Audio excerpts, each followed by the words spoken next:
I'm Catherine McLean, founder and CEO of Jill & Green, and today I have with me Janice Tran. Janice is the CEO and founder of Kanin Energy. Thanks for joining us, Janice. Yeah, thank you so much for having me. And I think you might be our first guest that's being recorded in Canada. Are you in Canada? Yeah, I am. Our office is based in Calgary, Alberta, Canada. So happy to be your Nice. first northern guest. No, first northern guest. We're really expanding our horizons here. So you have a very impressive background, ranging from Wall Street to Silicon Valley. I also noticed that you were recently featured by Forbes as well as Foresight Cleantech Accelerator Center. Tell us a little bit more about yourself. Yeah, happy to. So my name is Janice Tran. I'm the CEO and one of the co-founders for Kanin Energy. What our company does is we develop projects that churn waste heat, which is normally a byproduct of the industrial process, and we convert it into baseload emission-free electricity. And so like one of the key differentiators of our business is that we provide the capital for these projects.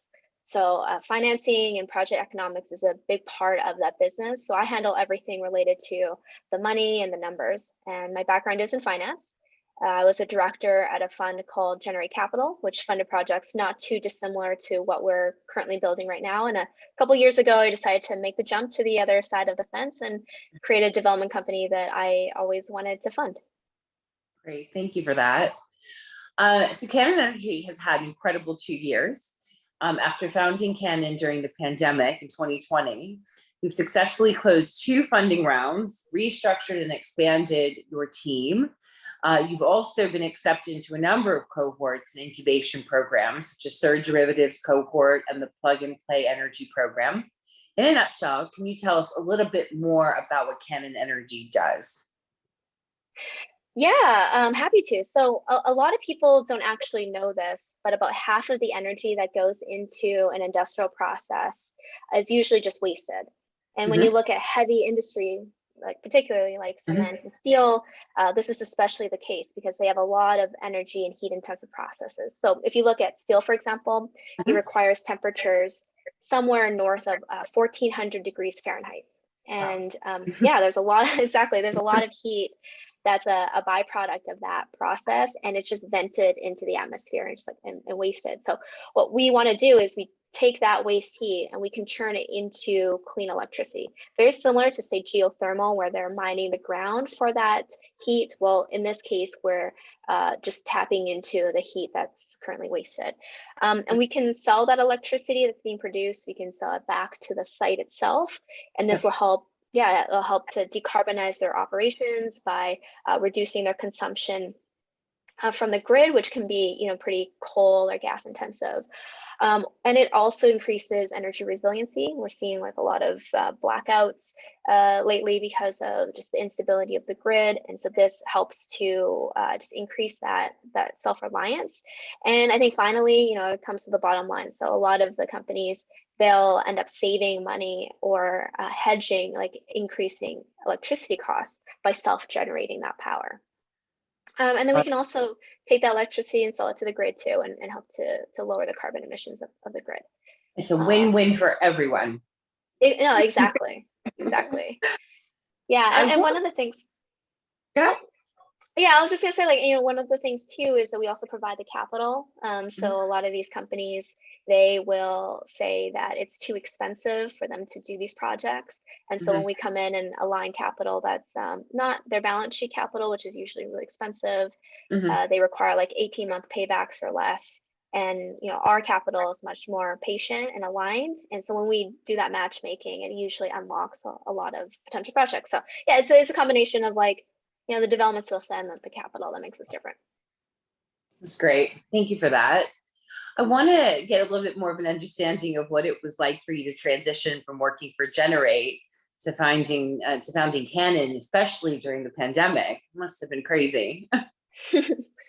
Yeah, we created our company in 2020, so it's just like right when the pandemic hit, and I think we have an office that none of us, like the whole team, has yet to actually be in together at once. So hopefully, one day we'll be able to be there.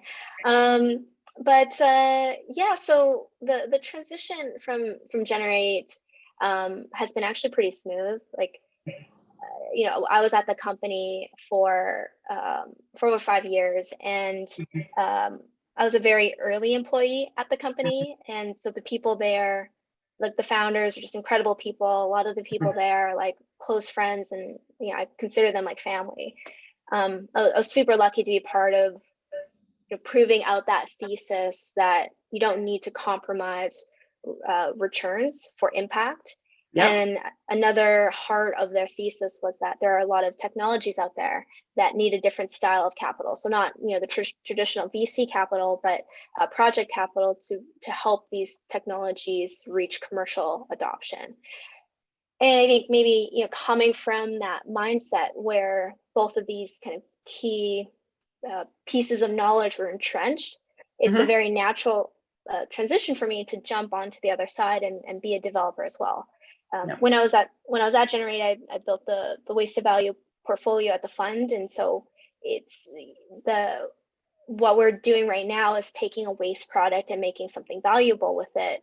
When I was at Generate, we were looking at things like cow poop and like compost. It's things that like are very overlooked by the sector, but actually are pretty lucrative and have pretty good returns. So seeing how like we were able to dig into something that's been overlooked and build that into a very large portfolio and functioning like business helped give me the confidence to say, hey, I see this like same thing. Let's jump onto the other side and see if we can do it again, but in a kind of similar but different space. Yeah. Who was your co-founder? So we have two, so it's three co-founders. I'm one of three. My two co-founders, Dan Fipke, I've actually known Dan for like 14 years. We went to undergraduate university together. And he's actually the one that kind of brought me back to Calgary from Silicon Valley and said, and pitched this idea. So he runs all the like electricity markets. He comes from an ISO, so he really understands like electricity markets, environmental markets. And then he worked with our CTO, Jake Bainbridge, and Jake's like the technical wizard. He has designed an engine. He's worked for engineering firms building like billion-dollar projects. And so he brings kind of the technology and execution piece of the business. So yeah, I'm super happy and lucky to have two founders that have complementary skill sets that fit very important aspects of the business right at the top. Perfect. So let's talk about women in VC access, which is one of my favorite topics. In the US, women make up approximately 11% of investing partners at VC firms, and only around 13% of venture capital dollars go to startups with a woman on the founding team. Why do you think this is, and how do you think we can overcome this? Yeah, it's funny when you're a female co-founder, you gravitate to other female co-founders. So I've been really lucky to meet other totally kick-ass women that are doing phenomenal things at the leadership level. So I struggle with the same question because I look around and I'm like, well, why aren't there more female leaders? This doesn't make sense. I think a lot of this has to do with just the way women and men are brought up. They're just differently. Men tend to actively seek out leadership positions, whereas I think women, and I can speak from myself as an example, like we just like to do whatever it takes to get the job done, and are less kind of maybe egotistical about it. So I think when you take this mindset of, okay, well, I'll just do whatever it takes to get it done, you're not necessarily vying for that leadership position if your male counterpart is intentionally doing that. And so I think what women have to do is like just have the confidence and understand that this is actually happening, that we are built differently and we think differently, but that women make fantastic leaders. Because we're built differently, we clue into negotiations differently, how to manage a team differently. I find that the women founders that I know, and I think there's studies that show this, but women are a lot more disciplined in their leadership and how they grow a business. And so that all has very unique and powerful qualities to help a company get to their end state. And so if you have like if you're the right person for the job, you have to like step up and take that. I also think that like balancing motherhood with a startup is also pretty challenging as well. Correct. Yeah. Maybe you're speaking from experience, but yeah, it's it's so I think a lot of women, and you see a lot of these studies, like women kind of let themselves out, and so it will take more creativity than our male counterparts to think, but how do you do things like breastfeed and have childcare while you're closing a deal? Can you do both? And I think you can. It just it's just more creativity and just actively thinking about it. I definitely couldn't agree more on all of those fronts. I think the other thing I've noticed when I've thought about this myself is I think it's a different risk appetite. Mm-hmm. I think women seem to, and again, I'm generalizing, but it seems like I love risk. Like I'm a big risk taker. But I noticed that with a lot of women, they don't have that same risk appetite, perhaps, as men do. Again, generalizing, but have you found any of that to be true? Yeah, but I think that's actually why women make better leaders, is because we are more disciplined. We look at risk a little bit differently. So we look at the, both the upsides and downsides. So I don't think it's bad to embrace that. We just have to be, we have to acknowledge that paradigm exists. And I think for me, when we were creating Kanin, it wasn't obvious that I would be the CEO, or we weren't like thinking about that. But I stepped up into the role because I had a unique background that was more fit for that. And so I think, women need to just really understand what they bring to the table, the pros and the cons. And that might help them overcome the risk of being seen as a failure, and the stress, and family risk, friends risk. It is a risky piece, but I do think that women make fantastic leaders.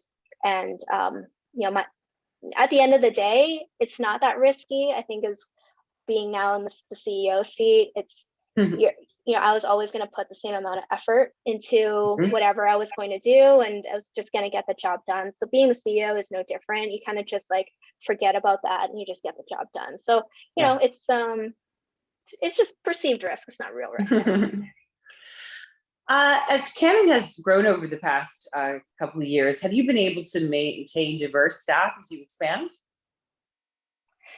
Yeah, diversity is something that's very front and center for how we build our team.